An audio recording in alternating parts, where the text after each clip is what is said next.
एक गरीब मजदूर अपनी पत्नी और बच्चों के साथ एक कच्चे घर में रहता था। उसका घर पुरानी लकड़ी और टाट से बना हुआ था, जो सर्दी और बारिश से बचने के लिए पर्याप्त नहीं था। किशन दिन रात मेहनत और मजदूरी करता, लेकिन वो इतने पैसे नहीं कमा पा रहा था जिससे वो अपने परिवार के लिए एक पक्का घर बना सके। इस बार भी कड़ाके की सर्दी थी। एक रात सर्दी के साथ बहुत ज्यादा बारिश आनी शुरू हो गई।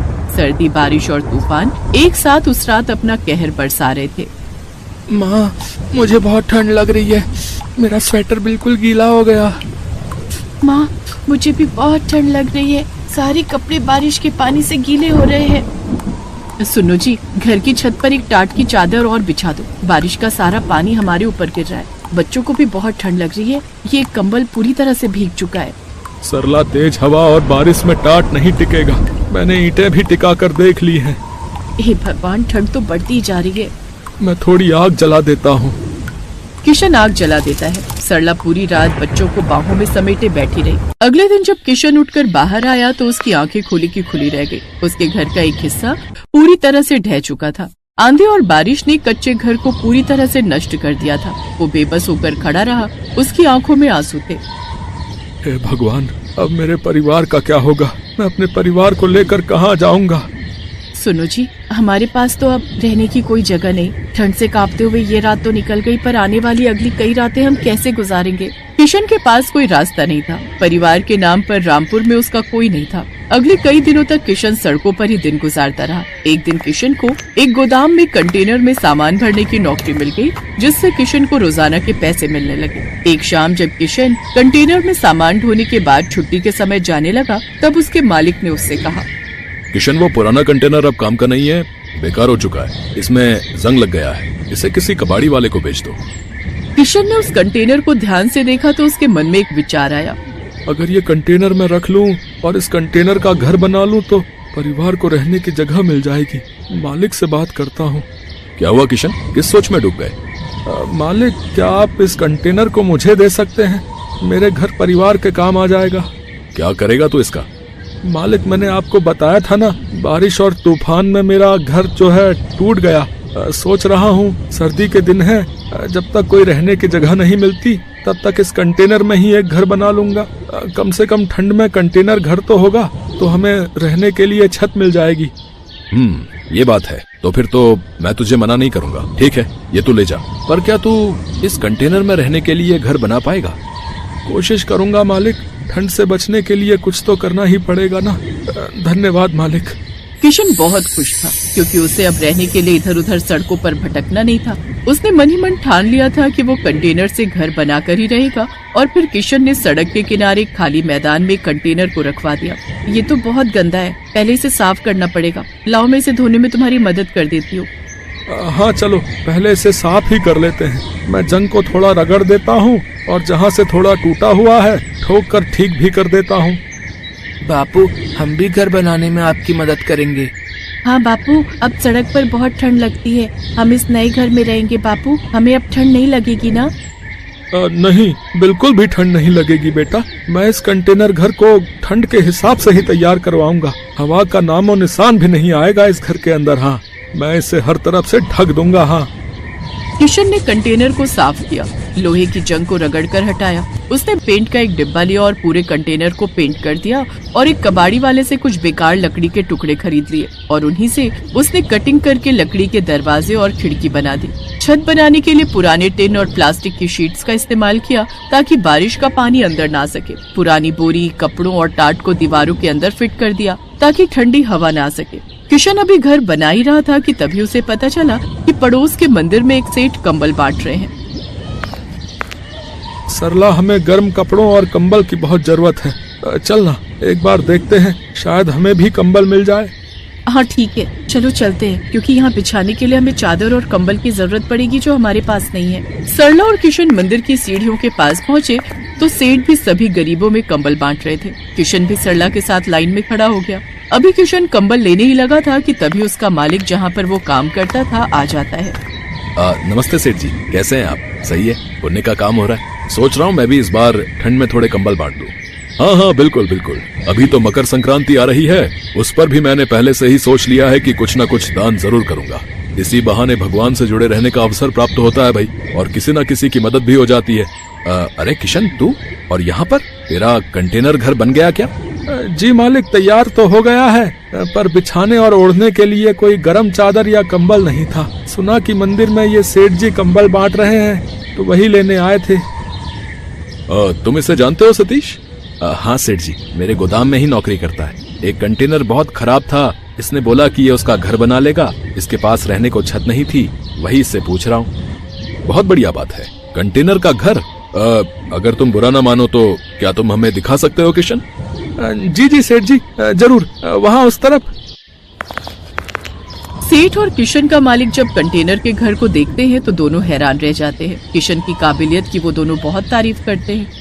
किशन बेटा, सचमुच तुमने ये कंटेनर का घर बनाकर बहुत अद्भुत काम किया है। मेरे मन में तो एक विचार आ रहा है। सतीश, अगर तुम साथ दो तो। क्या विचार सेठ जी, बताइए, मैं तो हमेशा आपके साथ खड़ा हूँ। मैं सोच रहा हूँ क्यों ना हम एक ऐसी फैक्ट्री लगाएं जहाँ पर कंटेनर के बने घर मिले। जिन लोगों के पास रहने के लिए घर नहीं होता, वो इन कंटेनर के घरों में रहकर आराम से अपनी परेशानी दूर कर सकते हैं। बस हमें और तुम्हें उस कंटेनर के घर का दाम तय करना है। और हाँ, कंटेनर के घर बनाने का सारा दिमाग हमारे किशन का होगा। किशन भी इस काम में हमारा पार्टनर बनेगा। ये तो बहुत बढ़िया विचार है सेठ जी, नेक काम में देरी कैसी। हम इस प्रोजेक्ट पर काम करना शुरू कर देते हैं। किशन के हुनर ने उसे नई दिशा दी। सेठ और उसके मालिक के साथ मिलकर उसने कंटेनर के घर बनाने का काम शुरू किया, जिसके लिए उसे अच्छी पेमेंट मिला करती थी, क्योंकि अब वो उनका पार्टनर बन गया था। किशन इन सब के लिए भगवान को धन्यवाद कहता है। किशन में एक खासियत थी, वो भले ही आज अमीर बन गया था, पर उसने बहुत से गरीबों को ठंड में कंटेनर घर मुफ्त में बांटे। और किशन ने कंटेनर घर में ही एक साथ बहुत से लोगों के रहने की सुख सुविधाएं भी देनी शुरू कर दी, क्योंकि वो जानता था कि गरीबों का दुख क्या होता है।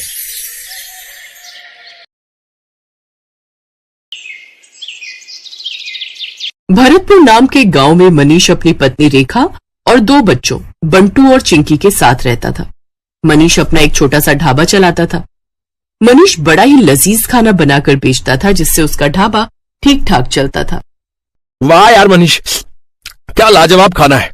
तुझे पता है, इतना स्वादिष्ट पालक पनीर मेरी माँ भी बनाया करती थी यार।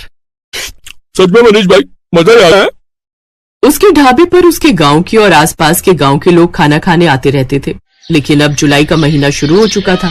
उसका ढाबा कच्चा बना हुआ था, जिस कारण बरसात के समय में वहां पानी टपकना शुरू हो जाता था, और इसलिए बरसात में उसका धंधा मंदा पड़ जाता था। उसके ढाबे पर कम ग्राहक आने लगते हैं। बाहर बारिश जोरों पर थी। हे भगवान, पिछले 2 हफ्ते से बहुत ही कम ग्राहक आए हैं ढाबे पर। अगर ऐसे ही चलता रहा तो कैसे काम चलेगा? कहीं ऐसा ना हो कि फिर मुझे अपना ढाबा बंद करना पड़े। आप चिंता मत कीजिए जी, ऊपर वाला सब ठीक कर देगा। बारिश में लोगों को आने में थोड़ी दिक्कत तो होती ही है, ऊपर से ढाबे में पानी भी टपकता है, शायद इसलिए। अच्छा चलिए, आज मैं भी आपके साथ चलती हूँ ढाबे पर। वो दोनों ढाबे पर चले जाते हैं। उस रोज भी खाना बनाते हैं, लेकिन उस रोज भी बारिश के चलते कोई नहीं आता।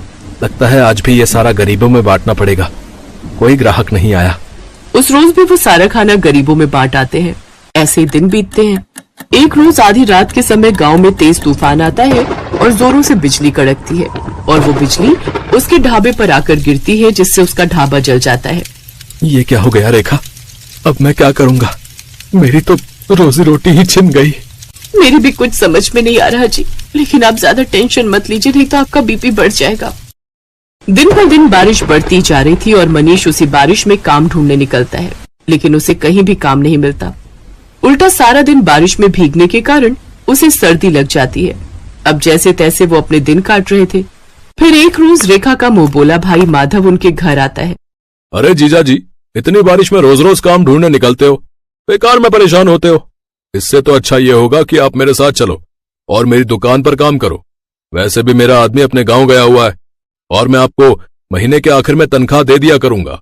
क्यों दीदी, ठीक कहा ना मैंने? हाँ हाँ, माधव बिल्कुल ठीक कह रहे जी। वैसे भी अपने पास और कोई काम तो है नहीं, अब तब तक यही काम कर लो आप। अच्छा ठीक है माधव, तुम कहते हो तो मैं यही कर लेता हूँ। वैसे भी घर खर्च तो चलाना ही है ना। अब मनीष माधव की दुकान पर काम करने लगता है। वो बिना 1 मिनट भी आराम किए सारा दिन मेहनत करता, अनाज की बोरियों को ट्रकों से उतारता और दुकान के अंदर का सारा काम संभालता। लेकिन जैसे ही महीना पूरा होने को आता है, तभी तनख्वाह देने के नाम पर वो टाल मटोली करने लगता है। तनख्वाह? कैसी तनख्वाह जीजा जी? ये तुम कैसी बातें कर रहे हो माधव? तुम्ही ने तो उस रोज रेखा के सामने कहा था कि महीने के आखिर में तुम मुझे तनख्वाह दोगे। नहीं नहीं, ऐसा कुछ नहीं है। आपको काम की जरूरत थी, मैं जानता हूं, लेकिन मैं आपको यहाँ पर काम करने नहीं, मदद करने के लिए बुलाता था। और मदद करने के लिए भी कोई पैसे लेता है क्या? ये तुमने मेरे साथ ठीक नहीं किया माधव, मैं तुम्हें देख लूंगा।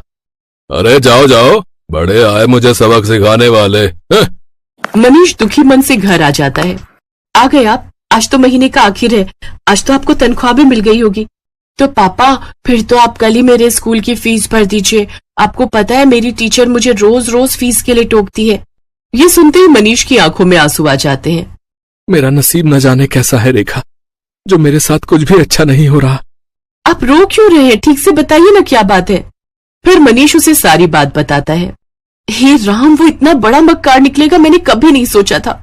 छी, उसे तो भाई कहते हुए भी शर्म आ रही है मुझे। फिर कुछ दिनों तक जैसे तैसे वो दूसरी जगह नौकरी की तलाश में जाता है। तब जाकर उसे एक बड़ी कोठी में ड्राइवर की नौकरी का काम मिल जाता है, जहां उसे महीने के 10,000 रुपए तनख्वाह के रूप में मिलते हैं। लेकिन उससे वो ड्राइवरी के अलावा अपने घर के काम भी लेते और इसी के सहारे अपना घर खर्च चलाता है। ऐसे ही एक शाम जब मनीष काम से घर लौट रहा होता है, तभी उसकी नजर सड़क किनारे गिरे हुए बच्चे पर जाती है, जो कि लगातार मदद की गुहार लगा रहा था। कोई मेरी मदद करो। ये तो किसी बच्चे की आवाज आ रही है। मनीष जल्दी से उसे पास के डॉक्टर के पास ले जाता है और उसका इलाज करवाता है। एक जमींदार का बेटा होने के बावजूद भी किसी ने मेरी जान नहीं बचाई, क्योंकि शायद कोई भी रोड एक्सीडेंट के लफड़े में नहीं पड़ना चाहता। लेकिन आपने बिना कुछ सोचे समझे मेरी जान बचाई। आपका बहुत बहुत धन्यवाद मनीष काका। अरे इसमें धन्यवाद कैसा? तेरी जगह अगर मेरा बेटा होता तो क्या मैं उसकी जान नहीं बचाता? उधर जैसे ये बात जमींदार को पता चली, वो दौड़ा दौड़ा आया और उसने वीरेन को गले से लगा लिया। तेरा बहुत बहुत शुक्रिया मनीष। अगर आज तू ना होता तो पता नहीं मेरे बेटे का क्या होता। ये ले मनीष, इसे मेरी तरफ से इनाम समझ कर रख ले।